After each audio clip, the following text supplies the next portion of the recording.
am Jayson Bates, owner of Electrum Financial, where a mortgage is not just a flip of the coin. So if you're looking to purchase or need to refinance in the state of Arizona, I certainly would love the opportunity to earn your business. So please reach out to me. If you're watching this on Roku or on Amazon Fire, please hit that 5-star review. Share this with your friends and family. Would appreciate that support. All right, so I want to jump right into today's topic. These mortgage companies, right now we're seeing just a plethora of these mortgage companies getting into becoming public. So why are they doing this? What is happening and what does that mean to you as a consumer? So I want to pull up here just a few examples here of what's happening. Been watching this very closely and I'm really kind of not necessarily concerned about it, but I had to look over my other screen there to get everything situated, but I am a little bit concerned and I think there's some positives that can come from this. At least I hope so. Anyway, but I think it's yet to be determined. So let's jump right into this. I'm sorry, I'm rambling here a little bit. But the first one here, you may have heard this already, Quicken Loans, right? Quicken Loans is going public. Let me jump over here. And then we've got UWM, United Wholesale. This is a big one here in the broker world. United Wholesale does a lot of business with brokers throughout the country. And then we've got Caliber Home Loans. They both are on retail and on wholesale, do a lot of business on that. This one, Loan Depot, everybody's heard of Loan Depot. They're also looking to go public as an IPO. And then, of course, we've got Finance of America. All these have happened within the past, since the pandemic, which, by the way, is this really a pandemic? I kind of hesitate using that word. I think it's an outbreak for sure. Pandemic kind of conjures images in my mind of zombies running around the streets, or not running, but walking aimlessly around the streets. I don't know. Your thoughts, put them down below. I think it's an outbreak, not a pandemic, but what do I know? I'm no scientist. But how are these companies, how are they going public, right? Mortgage companies traditionally are one-dimensional. They make money by originating loans, somewhat on the servicing side for some of them, but a lot of it is on the origination side. So how are they raising this capital to go public, and who would invest in these companies, right? So that's where this comes into play, which is special purpose acquisition companies. So there are groups of investors out there that form these special purpose acquisition companies, short for SPACs, or also referred to as blank check companies. And they pull this money together with investors, and then they look for specific companies to acquire or merge with. And so that's what's happening right now. And there's quite a flood of these things hitting the market right now, not just here in the United States, but I also read articles in Italy that it's also very, very popular. So what is a SPAC, right? So let's dive into a SPAC right here. DraftKings was one of these companies that actually went into a SPAC and went public. But according to the Corporate Financial Institute, a SPAC, or blank check company, is formed to raise investment capital through an IPO. The company is created solely to raise capital and merge with another company. The SPAC has to pitch the undisclosed merger to large investors and get financial backing. After the SPAC gets investors to contribute to the IPO, the funds go into a trust and accrue interest until SPAC merges with private business. So you have basically a kind of a GoFundMe account, if you want to think of it that way. Investors invest in this, and then that company then looks for other companies to acquire. So what are some of the advantages here for this? Now, it's important to point out here this paragraph right here, which says, in the past, there was a stigma on Wall Street about SPACs. Many investors thought that if a company needed to go public through a merger, it probably wasn't healthy enough for an IPO. So let's take a look at the pros and cons associated with the SPAC. Now, I think that's an important statement here, and I'm glad that they said that here. So remember, you've got company of investors acquiring another company, in this case, mortgage company. Why would the mortgage company merge with another company? That's what we're going to get into right now. So what are the benefits of a SPAC? Now, this comes from the investor side and from the company side as well. Going public through a SPAC is usually quicker and cheaper than a traditional IPO. This is for the company. There isn't an IPO window. There isn't the risk of not being able to raise capital because it's already available.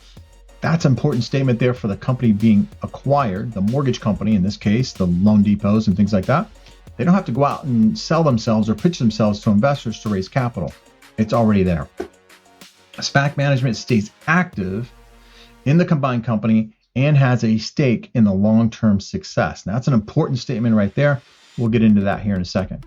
SPACs offers financial flexibility and capital structure.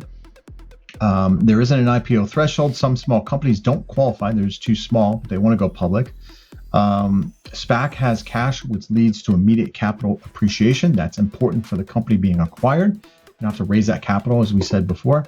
Since SPACs don't have long histories like established companies, they tend to draw less scrutiny. So you don't have as much underwriting scrutiny when you're doing these mergers and acquisitions. Now, investing in a SPAC, if you're a personal investor, there's some tips and drawbacks on that. There's less downside risk involved in since the funds are in escrow. Remember, if this acquisition, if you don't like it and you're investing and you're one of these people in this crowdfunding or GoFundMe kind of crowdsourcing kind of thing, you can elect to take your money out if you don't like what the company's acquiring or the company is merging with. So there are some, I don't want to get into that because it's not really related to this situation here. And now what are the cons of a SPAC? So post-transaction trading can be limited if too many pre-acquisition stockholders decide to redeem their stock at closing. Okay, so if they decide, hey, I want to take the money out, I don't like what's happening here, they can take the money out.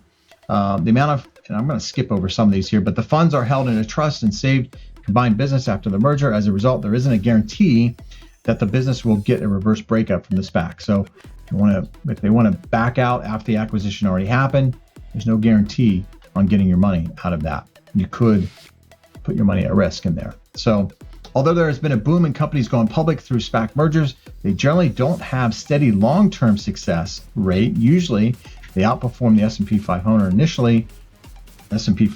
initially and lag broader markets within a year. Now that's important right there.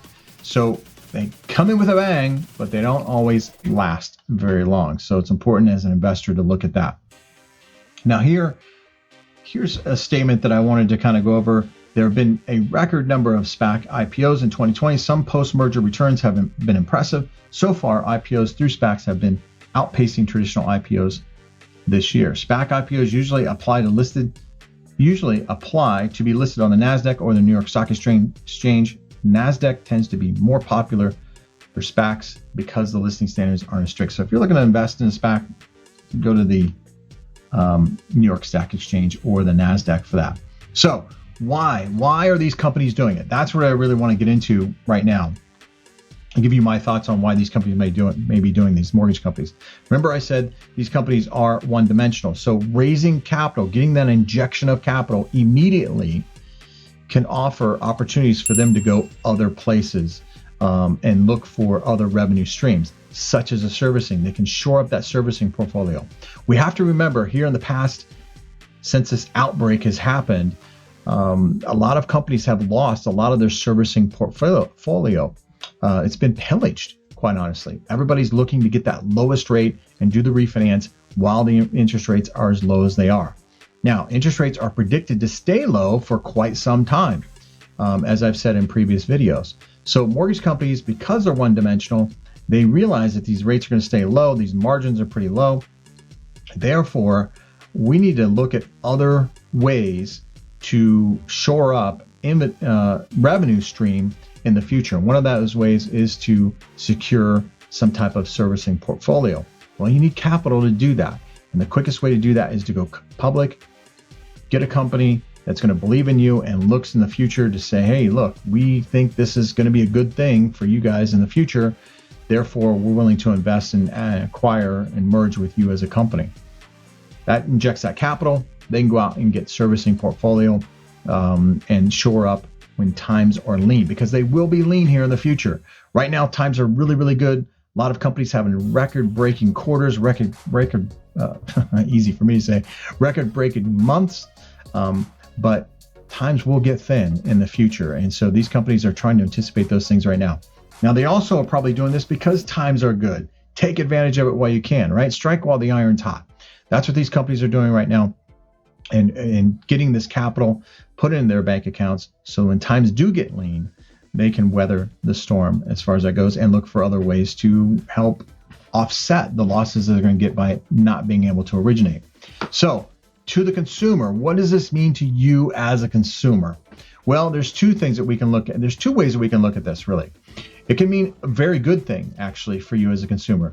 when you get this injection as a company of capital, you could look at different programs to offer, maybe different types of bank statements, maybe different areas in which it may perform very well, but there isn't really a product out there to service that type of client. Self-employed borrowers, for example. Self-employed borrowers have been beat up pretty heavily during this outbreak. So there might be some products out there for that that just don't have the confidence from the investors. And when you have this injection of capital, you may want to explore that type of product and kind of carve out a niche, if you will, for as a lender for that particular type of program or that particular profile of client.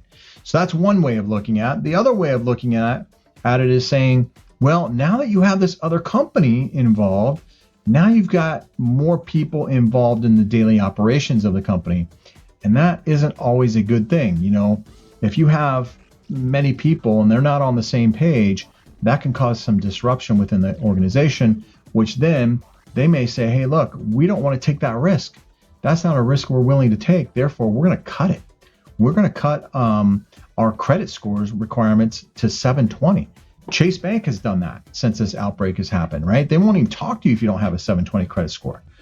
Why? Because they're trying to protect their shareholders from potential losses because of the pandemic. So there is that downside too. When you merge these companies and you go public, there could be some, restriction on the type of programs that they may offer the public.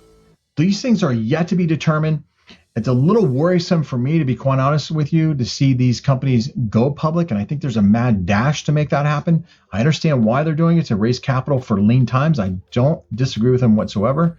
The refinance boom will be over at some point, and purchase money, if the inventory stays this low, which it is predicted to do, there's going to be less purchase transactions. So there's going to be less transactions, period, to generate revenue for these companies. So they've got to look at alternatives to try to raise capital and raise revenue streams or different revenue streams. So I totally get that. I just worry about having too many people in the organization making decisions on the direction of the company. Sometimes that's not a good thing for the consumer. So yet to be determined. Hopefully it'll be a good thing. Some of my buddies think it's going to be a great thing for the industry. I'm still a little suspect of it, but who knows? I could be wrong. So if you're reading those sort of things and you're seeing those sort of headlines out there, if you follow that sort of stuff, maybe you do, maybe you don't. I don't know. If you're a realtor watching this, maybe you follow, maybe you don't. Maybe you're a loan officer that follows it.